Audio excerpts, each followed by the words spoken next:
पुराणों के अनुसार नंदी असल में शीलाद ऋषि के पुत्र थे और शीलाद ऋषि ब्रह्मचारी थे। दरअसल शीलाद ऋषि ब्रह्मचारी व्रत का पालन करते करते शीलाद ऋषि के मन एक भय बैठ गया। भय था कि बिना संतान उनकी मृत्यु के बाद उनका वंश समाप्त हो जाएगा। इसीलिए उन्होंने अपने वंश को आगे बढ़ाने के लिए एक बच्चा गोद लेने का मन बनाया। लेकिन दुविधा यह थी कि ऋषि ऐसे बालक को गोद लेना चाहते थे जिस पर भगवान शिव की असीम कृपा हो। अब ऐसा बालक ढूंढने से भी मिलना मुश्किल था, तो ऋषि भगवान की घोर तपस्या में लीन हो गए। लंबे समय तक तप करने के बाद भी उन्हें इसका कोई भी फल प्राप्त नहीं हुआ।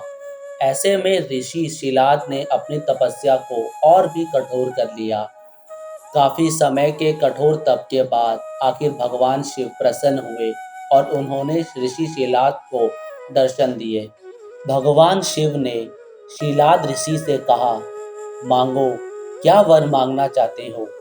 ऋषि शीलाद ने अपनी कामना भगवान शिव से जाहिर की।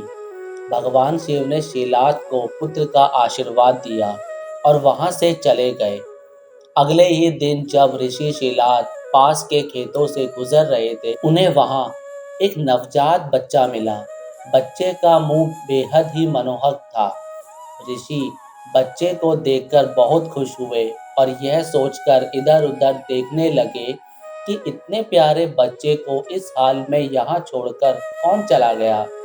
तभी भगवान शिव की आवाज़ आई और उन्होंने कहा, शीलाद, यही है तुम्हारा पुत्र। ऋषि शीलाद की प्रशंसा का कोई ठिकाना ही नहीं था। वह उसे अपने साथ अपने घर ले आए और उनका लालन पालन करने लगे। देखते देखते नंदी बड़ा हो गया। एक दिन ऋषि शीलाद के घर दो सन्यासी आए। ऋषि शीलाद की आज्ञा से नंदी ने दोनों सन्यासियों का खूब आदर सत्कार किया, उन्हें भोजन कराया। ऋषि शीलाद के घर मिले इस सेवा भाव से दोनों सन्यासी अत्यधिक प्रसन्न हुए। उन्होंने ऋषि शीलाद को दीर्घ आयु का आशीर्वाद दिया।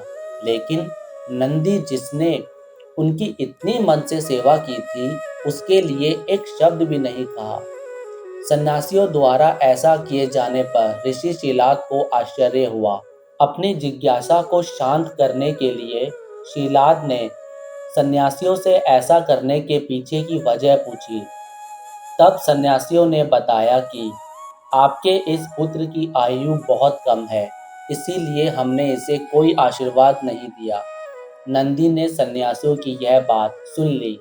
नंदी ने अपने पिता से कहा, आपने मुझे स्वयं भगवान के आशीर्वाद से पाया है, तो मेरे इस जीवन की रक्षा भी भगवान शिव ही करेंगे। आप इस बात की बिल्कुल भी चिंता ना करो। इतना कहते हुए नंदी भगवान शिव की आराधना में लग जाता है। अपने पिता की तरह ही नंदी ने भी भगवान शिव को प्रसन्न करने के लिए कठोर तप किया। फलस्वरूप भगवान शिव प्रसन्न हुए और नंदी को बैल का मुख देकर अपना सबसे प्रिय और वाहक बनाया। इस प्रकार नंदी भगवान शिव के सबसे प्रिय वाहन बने। अगर आपको हमारी कहानी अच्छी लगी तो कृपया करके शेयर और कमेंट करना ना भूलें।